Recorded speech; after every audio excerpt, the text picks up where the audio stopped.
Think about the first thing that you do when you wake up in the morning, before you even get out of bed. For many people, it's checking their phones, checking into social media, stepping out of reality. This is a digital trap created by some of the smartest engineers in the world to get us addicted. This isn't just a bad habit for many, it's a public health crisis. According to the World Health Organization, released a report on September 25th, 2024, saying that a problematic social media use has surged to 11% globally, not just in the United States, globally. And this isn't just a teenager problem. It's fueling a rise in clinical anxiety and loneliness across every age demographic. The predatory design of social media's algorithm is destroying our mental health, and we must retake our control over it by creating digital boundaries.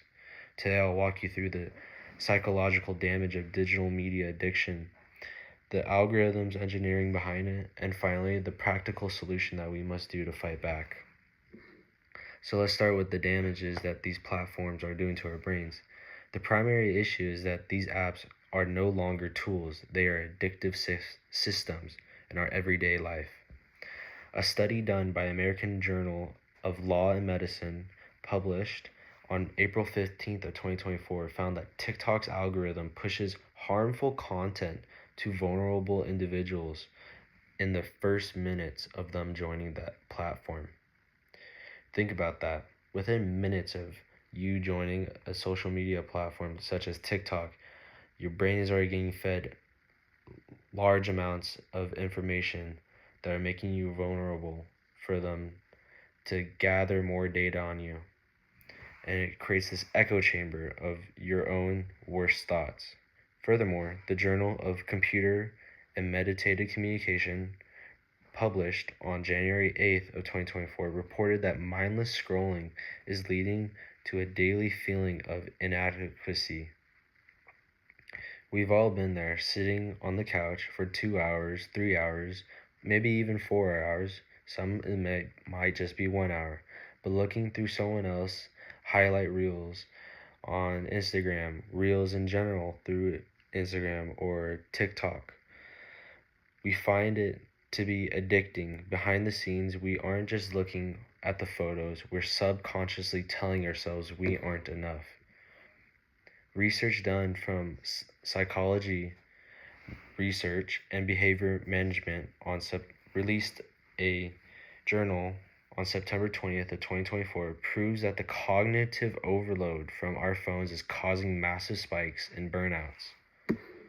We see the damages, so let me tell you why and how it's working behind the scenes. We know what the problem is. Now let's look at the engineering behind it.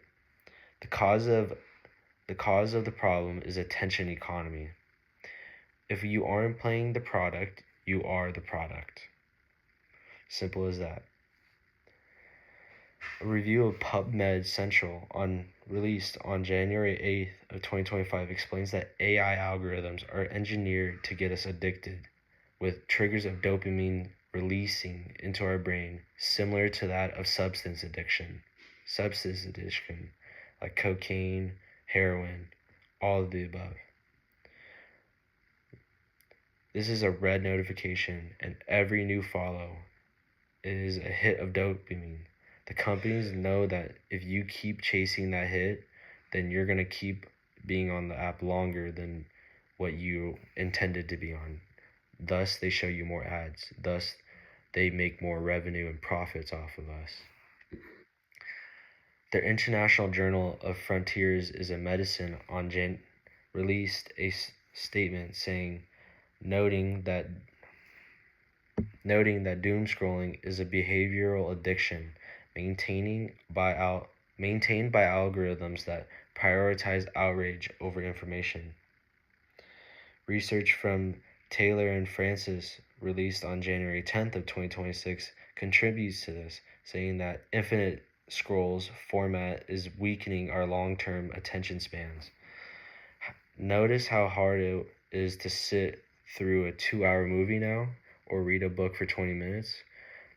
That is not aging. That's your brain being trained to last for only 15-second clips to expect instant gratification. Now we know how these traps are created. Let's talk about how we can get out of them.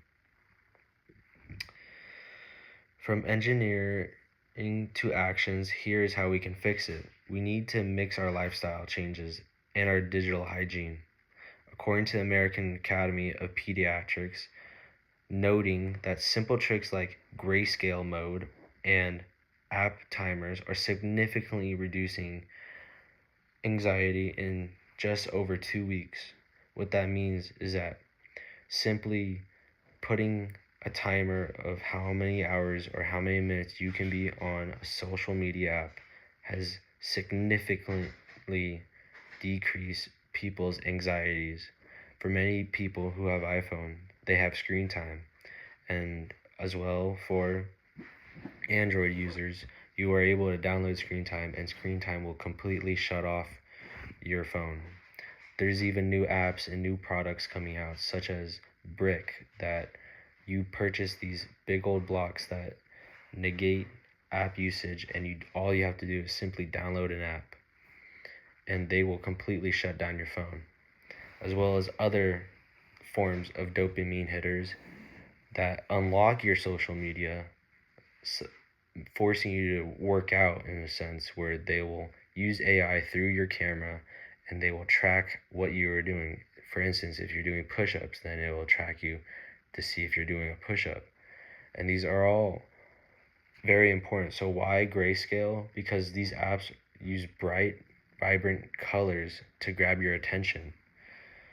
When you turn your phone to black and white, Instagram looks like the boring old newspaper and it loses power over you. You don't just have to delete your accounts. Just move the apps, put them in a folder labeled time wasters on the very last page of your home screen. This creates a friction that makes you think 3 seconds before you click. We looked at the addictions, the predatory engineering, and the small steps to recover. It's time to stop wasting time